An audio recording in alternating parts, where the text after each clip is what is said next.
In the shadowy corners of history, where truth intertwines with myth, lies the tale of Sati, a practice shrouded in mystery and darkness.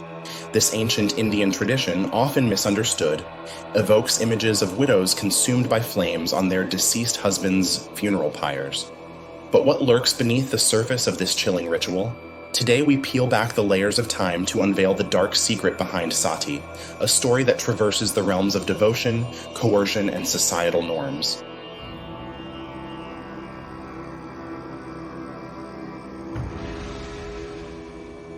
The origins of Sati are as elusive as the wisps of smoke that rise from the funeral pyres. Some trace it back to the goddess Sati, who immolated herself in a fire to uphold her husband Shiva's honor. Others find its roots in ancient texts, suggesting it as a practice of ultimate widow devotion. Yet, historical records reveal a more complex and varied picture of Sati, one that evolved over centuries, influenced by cultural, social, and political factors. In the times of yore, when the societal fabric was tightly woven with the threads of duty and honor, the practice of Sati was seen by some as the pinnacle of wifely devotion. A widow, by immolating herself on her husband's pyre, was believed to ensure salvation for herself and her husband, while also guaranteeing prosperity for her kin. This act, draped in the garment of spirituality, was viewed by followers as a voluntary act of supreme sacrifice. However, the dark underbelly of this tradition was often masked by the glorification of sacrifice. Reports from various periods in history suggest that not all satis were voluntary. There were instances where women were coerced, sometimes drugged, into ascending the funeral pyre.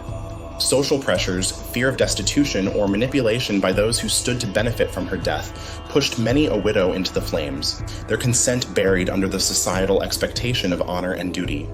The British colonial period in India brought Sati into the international spotlight, with missionaries and colonial administrators raising alarm over the practice. Raja Ram Mohan Roy, a pioneering social reformer, vehemently opposed Sati, arguing that it was not a religious mandate but a harmful social practice. His efforts, combined with those of the British authorities, led to the legal prohibition of Sati in 1829.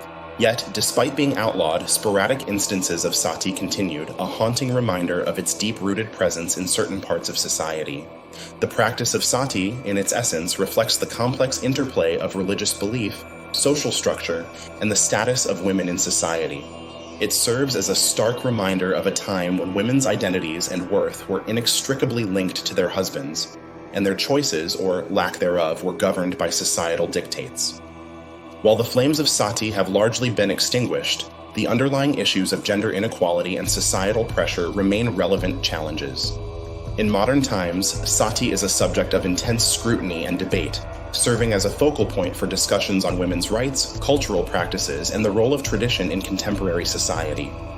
The remnants of Sati, though largely consigned to the annals of history, continue to kindle discussions on the importance of challenging harmful traditions and advocating for the dignity and autonomy of individuals. As we stand in the light of knowledge, looking back into the shadows of history, we must ask ourselves, how do we honor tradition while ensuring that the flames of progress burn brighter, illuminating paths to equality and justice for all? Now, dear viewers, before you drift away into the digital ether, I pose to you this question. What other ancient traditions should we re-examine through the lens of modern values? Don't forget to like, subscribe, and ring the bell for more intriguing tales from the annals of history and beyond. If you don't, I fear I may be the next to be metaphorically immolated by the fiery wrath of internet obscurity. So lend me your support, and together, let's keep the flames of curiosity and knowledge burning bright.